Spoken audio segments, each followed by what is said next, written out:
이스라엘과 레바논 무장정파 헤즈볼라가 곧 휴전에 합의할 거라고 미국 백악관이 밝혔습니다. 전쟁이 시작된 지 약 1년 만인데 양측 간 무력 충돌은 이어지고 있습니다. 이번 주 빌보드 메인 앨범 차트에 K-팝이 1위를 차지하는 등 미국 내에서 K-팝의 위상이 갈수록 높아지고 있습니다. 아시아 최대 규모의 대중음악 시상식인 마마 어워즈도 처음으로 미국에서 개최됐습니다. 실종된 딸을 찾아 LA를 방문 중이던 하와이 출신 아버지가 어제 숨진 채 발견됐습니다. 경찰은 스스로 목숨을 끊은 것으로 추정하고 있습니다. 게빈 뉴섬 캘리포니아 주지사가 연방 차원의 전기차 세액 공제 혜택이 폐지되더라도 캘리포니아주는 전기차 구매를 지원하겠다고 약속했습니다. 증인에게 거짓 증언을 요구한 위증교사 혐의로 재판을 받아온 민주당 이재명 대표에게 1심 법원이 무죄를 선고했습니다. 거짓 증언을 한 증인에게는 죄가 있지만 이 대표가 위증을 하게 할 고의가 없었다는 게 재판부의 판단입니다. 교통사고 및 상해 피해 총 20억 달러 승소. 트럭이나 버스 같은 대형 차량과 교통사고가 나셨습니까? 브라이언 타필라와 시즐로에서 7,450만 불을 승소하였습니다. 상해로 인해 브레인 인저리를 당하셨습니까? 3,170만 불을 승소하였습니다. 한국인 부인이 작은 사고부터 대형 사고까지 친절히 도와드립니다. 213-468-1000번 브라이언 타필라와 시즐로 213-468-1000번. 여러분 안녕하십니까? SBS 뉴스 시작합니다. 이스라엘과 레바논 무장정파 헤즈볼라가 곧 휴전에 합의할 거라고 백악관이 밝혔습니다. 지난 9월 헤즈볼라 대원들의 무선 호출기 수백 대가 동시에 폭발하고 이스라엘이 본격적인 군사작전을 시작한 지 2달 만입니다. 오늘 첫 소식 워싱턴에서 김용태 특파원입니다. 무력 충돌을 이어가고 있는 이스라엘과 레바논의 친이란 무장정파 헤즈볼라 사이 휴전 합의 가능성에 대해 미국 백악관이 긍정적 전망을 내놓았습니다. 백악관은 휴전 협상 타결에 근접했다고 믿는다면서 논의가 건설적으로 진행되고 있다고 밝혔습니다.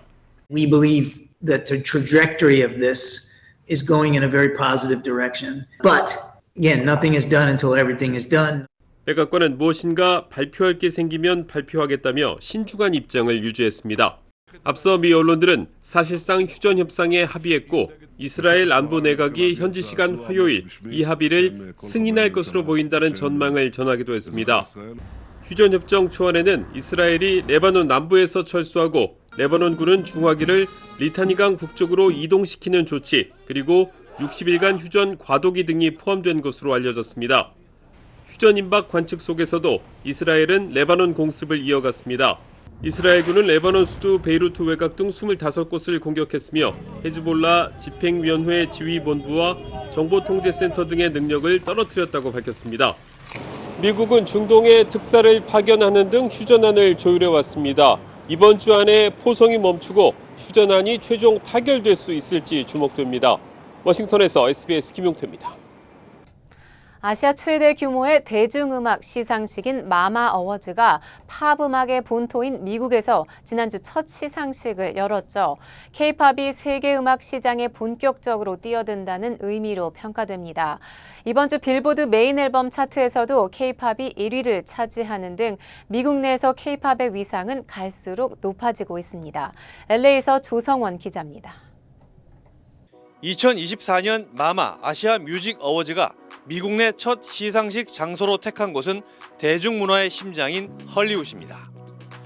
그 중에서도 아카데미상 시상식이 열리는 돌비 극장을 택한 건 K-팝이 아시아 주변부를 넘어 전 세계 시장을 석권하겠다는 도전장이라고 현지에선 평가합니다. 아시아가 아닌 지역에서 마마 어워즈가 열린 건 LA 그리고 헐리우드이 처음입니다.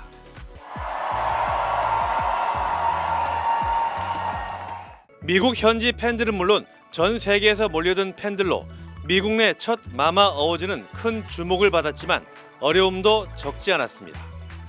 한국과는 먼 물리적 거리, 아티스트들의 일정 조정, 높은 비용 등은 여전히 큰 걸림돌입니다. 세계 1위 시장인 미국에 진출한다는 거는 그만큼 K-팝이 전 세계에서 이제 사랑을 받고 있고 또 발전할 수 있다라는 것을 보여주는 의미가 있기 때문에 좀 어려움이 많이 있었지만 그래도 K-팝 어워즈로는 최초로 미국 진출을 하게 되었습니다. 이미 미국 시장 진출을 몇 차례 시도했다가 뼈아픈 실패를 겪은 가수 겸 제작자 박진영은 아직 갈 길이 멀다고 말합니다. 하고 싶다고 할 수 있는 게 아니에요. 몇 명의 아티스트는 주류 정도의 성적을 냈지만 아직까지 그냥 하우스홀, 일반 대중들 사이의 문화는 아직은 아니거든요. 그 숙제가 남아있는 거예요. 하지만 조금씩 저변은 확대되고 있습니다. K-팝을 모르던 사람들이 뭔데 뭐야 저게 이러면서 관심을 갖게 되는 거죠. 이 할리우드에서 특히 이제 음악과 영상의 중심인데 전 세계 여기서 자꾸 어떤 이벤트를 벌이면서 자꾸 노이즈를 만드는 옆에 그냥 일반 대중들에게 뭔가 한번 관심을 갖게 하는 그런 계기를 자꾸 만드는 거예요. 실제로 K-팝은 미국 현지에서 스며들듯 팬층을 넓히고 있습니다. 이번 주 빌보드는 그룹 에이티즈의 11번째 미니 음반인 골든아워 파트 2가 빌보드 메인 차트인 빌보드 200에서 팀 통산 두 번째 1위를 차지했다고 발표했습니다. 빌보드는 골든아워 파트 2가 대부분 한국어로 되어 있다면서 비영어 앨범이 1위를 기록한 26번째 사례이자 올해만 한정하면 세 번째 사례라고 전했습니다. 그러면서 1위를 기록한 26개 비영어 앨범 가운데 17개가 한국어로 되어 있다고 상세히 설명했습니다. 지금까지 빌보드 200에서 1위를 기록한 K-팝 아티스트는 에이티즈를 포함해 BTS 6회, 슈퍼엠, 스트레이키즈 5회, 블랙핑크, 투모로우바이투게더, 뉴진스, 트와이스까지 총 8팀입니다. LA에서 SBS 조성원입니다. LA에서 실종된 하와이 출신 여성의 아버지가 어제 숨진 채 발견됐습니다. LA 경찰국은 올해 58살 라이언 고바야시가 LA 국제공항 인근 주차장에서 숨진 채 발견됐다고 밝혔습니다. 경찰은 고바야시가 건물 옥상에서 투신해 스스로 목숨을 끊은 것으로 추정하고 있습니다. 하지만 실종된 딸을 찾기 위해 직접 LA를 찾아 최근까지 언론과 인터뷰를 하며 적극적이었던 아버지가 숨진 채 발견돼 충격을 주고 있습니다. 앞서 실종자 가족들에 따르면 하와이에 거주하는 올해 31살 해나 고바야시는 지난 8일 뉴욕 친척집으로 향하던 중 LA 국제공항에서 환승 비행기를 놓쳤습니다. 항공편을 다시 예약한 해나는 그동안 LA에 머무르기로 했고 지난 10일 그로브 쇼핑센터에 있는 모습이 확인됐습니다. 그 다음 날인 11일 해나는 다시 뉴욕으로 가기 위해 LA 국제공항으로 향했지만 이후 종적이 끊겼습니다. 그리고 가족들은 11일 이후 해나로부터 이상한 문자 메시지를 받기 시작했다고 전했습니다. 해나의 마지막 문자 메시지는 무섭다, 누군가 자신의 돈과 신분을 훔치려 한다는 내용이었습니다. LAPD와 연방수사국 FBI는 실종 신고를 접수하고 조사를 진행 중이지만 아직 해나의 행적을 찾지 못했습니다. 한인들도 많이 찾는 베벌리힐즈 로데오 거리에서 대낮 권총 강도가 발생해 2명이 부상을 입었습니다. 사건은 어제 오후 1시 30분쯤 유동인구가 많은 400블락 노스 로데오 드라이브에서 발생했습니다. 베벌리힐즈 경찰에 따르면 용의자들은 한 매장 앞에 서 있던 남성 1명과 여성 1명에게 다가가 권총을 들이밀며 금품을 요구했습니다. 명품 가방과 현금 그리고 휴대전화를 빼앗았는데 이 과정에서 거친 몸싸움이 벌어졌고 용의자들이 도주하는 장면은 카메라에 포착됐습니다. 경찰은 용의자 4명에 대한 인상착의를 공개하고 시민들의 제보를 당부했습니다. 오늘 마이크로소프트 프로그램들의 서비스가 중단되는 사태가 발생해 사용자들이 불편을 겪었습니다. 서비스 중단 추적 사이트인 다운 디텍터에 따르면 서비스 중단 사태는 미 서부 시간 기준 아침 6시부터 보고되기 시작했습니다. 이메일과 일정, 그리고 작업 관리 등을 위한 아웃룩과 업무 협업 도구 팀스 서비스가 접속 장애를 겪은 겁니다. MS는 소셜미디어를 통해 문제의 원인이라고 여겨지는 최근 변경 사항을 확인하고 추가 조치가 필요한지 조사 중이며 변경 사항을 되돌리기 시작했다고 전했습니다. 또 4시간 뒤 MS는 업데이트된 소프트웨어가 영향을 받은 시스템의 98%에 적용이 됐다며 업데이트가 모든 시스템에 완전히 적용되기까지는 시간이 다소 걸릴 수 있다고 덧붙였습니다. MS는 그러나 최근 변경 사항이 무엇인지에 대해서는 밝히지 않았습니다. 정확히 몇 명이 피해를 입었는지 또 어느 나라에서 서비스 장애를 겪었는지도 아직 파악되지 않고 있습니다. 앞서 지난 7월엔 전 세계에서 MS의 운영체제인 윈도우를 사용하는 기기가 먹통이 된 바 있습니다. 당시에는 사이버 보안 서비스 제공업체 클라우드 스트라이크의 소프트웨어 업데이트 결함에 따른 것이었지만 전 세계 850만 대에 달하는 MS 윈도우 기기가 먹통이 되면서 IT 대란이 벌어지기도 했습니다. 도널드 트럼프 대통령 당선인이 전기차 세액공제를 없애더라도 캘리포니아는 계속 전기차 구매를 지원하겠다고 게빈 뉴섬 주지사가 약속했습니다. 뉴섬 주지사는 오늘 성명을 통해 차기 행정부가 연방 차원의 전기차 세액공제를 없애면 캘리포니아가 과거에 시행했던 친환경차 환급제도의 제도입을 제한하겠다고 밝혔습니다. 뉴섬 주지사는 캘리포니아는 친환경 교통의 미래를 포기하지 않을 것이며 오염을 유발하지 않는 차량의 운전을 더 저렴하게 만들겠다고 강조했습니다. 이번 발표는 트럼프 차기 행정부가 최대 $7,500의 전기차 세액공제를 폐지할 것이라는 전망이 제기된 가운데 나온 것입니다. 캘리포니아주는 지난 2010년부터 지난해까지 무공해 자동차 구매자에게는 한 대당 최대 $7,500를 지원해왔으며 2035년까지 새로 판매되는 모든 차량의 무공해 의무화를 추진하고 있습니다. 캘리포니아주 상원 37지구의 최석호 전 주 하원 의원이 당선됐습니다. 캘리포니아주 공화당은 지난 22일 최 전 의원이 44년 만에 처음으로 현역 민주당 의원을 누르고 당선되는 쾌거를 이뤘다고 밝혔습니다. 최 당선인은 지난 5일 개표 직후부터 줄곧 7,000표 이상의 차이를 내며 선두를 지켜왔습니다. 이번 승리로 최석호 의원은 캘리포니아주 의회의 유일한 한인 의원이 됐습니다. 1944년생인 최 당선인은 교육자 출신으로 경희대에서 학부, 그리고 피츠버그대에서 박사 학위를 받았습니다. 아시안으로서는 최초로 얼바인 통합교육부 교육위원에 당선되며 정치에 입문했고 이후 얼바인 시장과 캘리포니아주 하원의원 등을 지냈습니다. 미주 한인재단 KAF가 올해도 한인단체 등 26곳에 기금을 전달했습니다. KAF는 지난 22일 장애인을 지원하는 어빌리티 퍼스트와 한미 특수교육센터 등 다양한 비영리 단체에 대한 기금 수여식을 가졌습니다. KAF가 올해 여러 단체에 지원한 금액은 모두 47만 5천여 달러로 지난해보다 약 12만 달러가 늘었습니다. 지원 단체의 수도 지난해 16곳에서 10곳이 늘어난 26곳으로 확대됐습니다. 지난 2018년 설립된 KAF는 현재까지 10만 달러 이상 기부한 파운더스 서클 멤버가 53명으로 늘어났고 760만 달러의 기금을 확보한 것으로 알려졌습니다. KAF는 최근 열린 이사회에서 차기 이사장으로 존 림 넥서스 대표 변호사를 내정했다고 밝혔습니다. 건강을 위한 건강식품, 누가, 무엇으로, 어떻게, 어디에서 만든 것인가는 반드시 확인하셔야 합니다. 오직 유한양행 전용 뉴질랜드 사슴 농장의 최상급 통로경과 유한양행 전용 인삼 농장의 6년근 통홍삼, 엄선된 한약재를 1등 제약회사 레시피로 한국식약처 우수 건강기능식품 GMP 인증 시설에서 만든 활력 증진 천수단, 그리고 전녹용 홍삼과 전홍삼. 213-738-1188 셀리온. 고마워요. 늘 사랑해줘서. 고마워요. 늘 함께해줘서. 아니 어깨 아파? 아이 좀 쉬면서 하지 그래. 그러게 자꾸 집중하면 잊어버리네. 이것도 까먹었지? 나 아니면 누가 당신 챙겨. 몸속 부족한 효소 우메켄 유효소환으로 채우세요. 160가지 성분으로 업그레이드된 유효소환. 효소와는 효소를 더하고 우리는 건강을 더하고. 브라보 마이 러브. 브라보 마이 우메켄. 한국 정치권 소식입니다.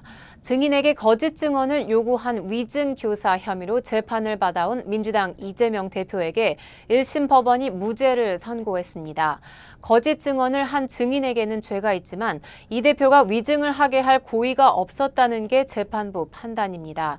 이 대표는 재판부에 감사를 표했고 검찰은 항소하겠다고 밝혔습니다. 한성희 기자가 보도합니다. 5년 전 자신의 공직선거법 위반 사건 재판 증인에게 위증하도록 시킨 혐의로 지난해 10월 재판에 넘겨진 이재명 대표. 기소 13개월 만에 1심 법원은 이 대표에게 무죄를 선고했습니다. 이 대표 요구에 따라 거짓 증언을 했다고 자백한 고 김병량 성남시장 비서 출신 김진성 씨에게는 일부 발언을 유죄로 보고 벌금 500만 원을 선고했습니다. 검찰은 이 대표와 김 씨 간 4차례 총 30분 분량의 통화 녹음 파일을 이 사건 핵심 증거로 제출했고 재판 내내 쟁점으로 다뤄졌습니다. 재판부는 이 대표가 김 씨에게 증언을 요청하는 내용의 통화 뒤에 김 씨가 이 대표 재판에서 위증한 사실 자체는 인정했습니다. 그러면서도 이 대표에게 위증을 시킬 고의가 있었다고 보긴 어렵다고 봤습니다. 또 통화 결과로 김 씨가 재판에서 위증을 할 거라고 이 대표가 예측할 수 없었다고 판단했습니다. 이 대표가 김 씨에게 자신의 변론 요지서를 보내 확인하도록 한 데 대해서는 상식에 반하거나 피고인으로서 행사할 수 있는 방어권의 정도를 벗어난다고 보기 어렵다고 판단했습니다. 진실과 정의를 되찾아준 재판부에 감사드립니다. 검찰은 김 씨의 위증을 유죄로 인정하면서도 위증교사의 범죄 고의는 없다며 이 대표에겐 무죄를 선고한 건 납득하기 어렵다며 즉각 항소하겠다고 밝혔습니다. SBS 한성입니다. 재판부는 이 대표의 요청으로 증인 김진성 씨가 거짓 증언을 하게 된 건 인정이 되지만 이 대표에게 김 씨가 위증을 하게 만들려는 의도는 없었다고 봤습니다. 또 이 대표가 김 씨가 거짓 증언을 할 거라고 예측할 수는 없었다고 재판부는 판단했습니다. 판결 내용을 임찬종 기자가 자세히 설명해 드립니다. 1심 재판부는 김진성 씨의 일부 증언에 대해서만 위증죄를 인정했습니다.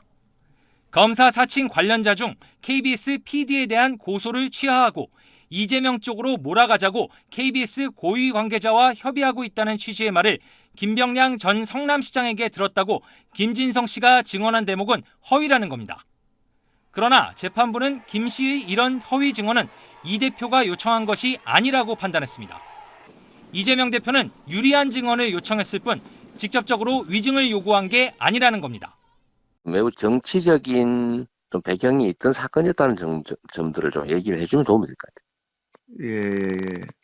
그냥 있는 대로 어차피 세월은 다 지났잖아요. 다만 재판부는 결과적으로 이재명 대표의 증언 요청으로 김 씨가 위증한 것으로 보인다고는 인정했습니다. 김 씨의 허위 증언을 이 대표가 요청한 것은 아니지만 이 대표의 요청이 계기가 돼서 김 씨가 위증한 것이기 때문에 교사 행위는 존재했다는 뜻입니다. 재판부는 그러면서도 고의가 없었기 때문에 죄가 되지 않는다고 판단했습니다.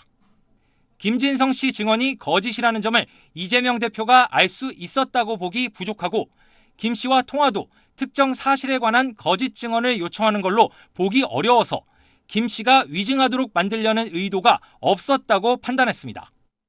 또 통화 이후로는 이 대표가 개입했다는 직접적 증거가 없고 통화 당시엔 김 씨의 증언 여부도 정해지지 않은 상태여서 이 대표로서는 김 씨가 위증할 것이라고 예견할 수 없었다면서 위증교사죄가 성립하지 않는다고 결론 내렸습니다. 하지만 재판부는 김진성 씨가 요청받지도 않은 위증을 왜 하게 된 건지 구체적인 경위는 설명하지 않았습니다. SBS 임찬종입니다. 한국 정부가 일본 사도섬에서 사도광산에 강제 동원된 한국인들을 추모하는 추도식을 열었습니다. 일본 정부는 일본 측의 추도식에 한국이 불참한데 공식적으로 유감의 뜻을 밝혔습니다. 한국 정부는 일본의 추도사 등이 합의된 수준에 미치지 못했다는 입장을 냈습니다. 김수형 기자가 보도합니다.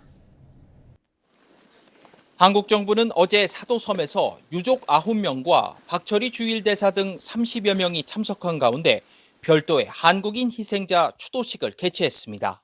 사도광산에 강제로 동원되어 가혹한 노동에 지쳐 쓰러져간 한국인 노동자분들의 영령에 머리 숙여 깊은 애도를 일본 정부 대변인인 하야시 관방장관은 사도광산 추도식에 한국 측이 불참해 반쪽 행사로 치러진 것에 대해 유감이라고 밝혔습니다. 韓国側の追悼式欠席の理由についてご説明する立場にはございませんが、韓国側が参加しなかったことは残念である。 특히 이쿠이나 정무관이 야스쿠니 신사를 참배했다는 보도는 사실이 아니라고 강조했습니다. 이쿠이나 정무관이 참의원 당선 뒤 야스쿠니를 참배했다고 보도했던 교도통신도 관련 기사가 사실이 아니라며 정정 보도했습니다. 외교부는 입장문을 내고 일본이 주관한 사도광산 추도식에 불참하기로 한 것은 일본의 추도사 내용 등이 당초 등재 시 합의 수준에 미치지 못한 것이 중요한 고려 사항이었다고 밝혔습니다. 그러면서 외교부는 자체 추도 행사를 개최한 것은 과거사에 대해 일본과 타협하지 않겠다는 우리 정부의 확고한 의지의 표현이라고 강조했습니다. 우리 정부의 불참 결정은 이쿠이나 정무관의 야스쿠니 참배 논란에만 국한되지 않았고 노역의 강제성을 인정하지 않는 추도사를 받아들일 수 없다는 점을 강조한 것으로 보입니다. 굴욕 외교란 비판 속에도 내년 국교 60주년을 앞두고 관계 개선이란 대의를 위해 양보해 왔지만 이제는 대일 외교 기조를 조정해야 한다는 지적이 커지고 있습니다. SBS 김수영입니다. 코로나 기간에 여러 항공사가 고객들의 마일리지 유효 기간을 최대 3년까지 늘려준 일이 있었습니다. 이게 올해가 지나면 소멸된다는 안내를 받은 고객들이 많은데 막상 쓰려고 해도 쉽지가 않았습니다. 노동규 기자가 취재했습니다. 30대 직장인 이모 씨는 최근 아시아나항공으로부터 올해를 끝으로 마일리지가 없어질 거란 연락을 받았습니다. 16,500여 마일, 국내선 비즈니스 좌석을 왕복 이용하고도 남는 마일인데 급히 알아본 마일리지 좌석은 사실상 예약이 불가능했습니다.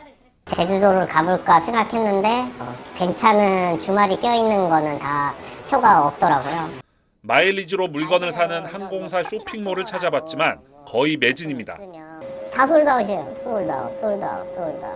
돈 주고 사긴 아까운데 애들한테도 연말에 선물도 줄 수 있어서 그렇게 활용해볼까 했는데 연말 마일리지 소멸 대란은 해마다 되풀이되고 있지만 올해 유독 불만이 많은 건 코로나 때 항공사들이 유효기간을 연장해준 만기가 올해 집중됐기 때문입니다. 특히 연내 결론이 도출될 걸로 보이는 대한항공과 아시아나의 합병을 앞두고 합병 뒤 아시아나 마일리지 가치를 얼마나 쳐줄지 불확실해 미리 소진하려는 수요가 더 몰렸습니다. 유예를 했어요. 계속 그 유효기간이 돌아왔음에도 근데 비행편이 안 떴잖아요. 당시에는 마일리지는 계속 있으시잖아요. 근데 그게 쌓인 거죠.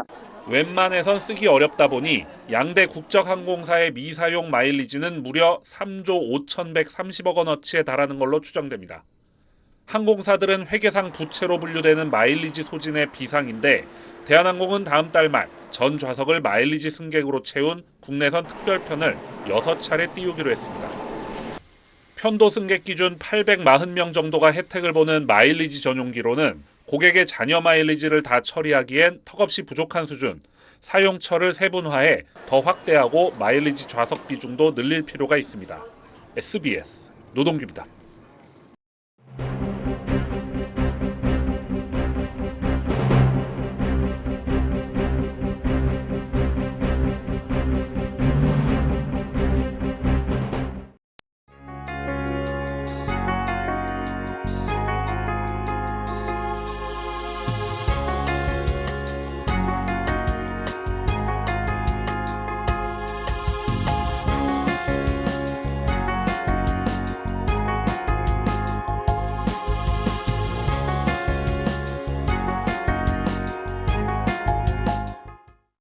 교통사고 및 상해 피해 총 20억 달러 승소.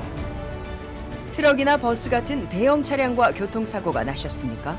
브라이언 타필라와 시즐로에서 7,450만 불을 승소하였습니다. 상해로 인해 브레인 인저리를 당하셨습니까? 3,170만 불을 승소하였습니다. 한국인 부인이 작은 사고부터 대형 사고까지 친절히 도와드립니다. 213-468-1000번 브라이언 타필라와 시즐로 213-468-1000번. 고마워요. 늘 사랑해줘서. 고마워요. 늘 함께해줘서. 어깨 아파?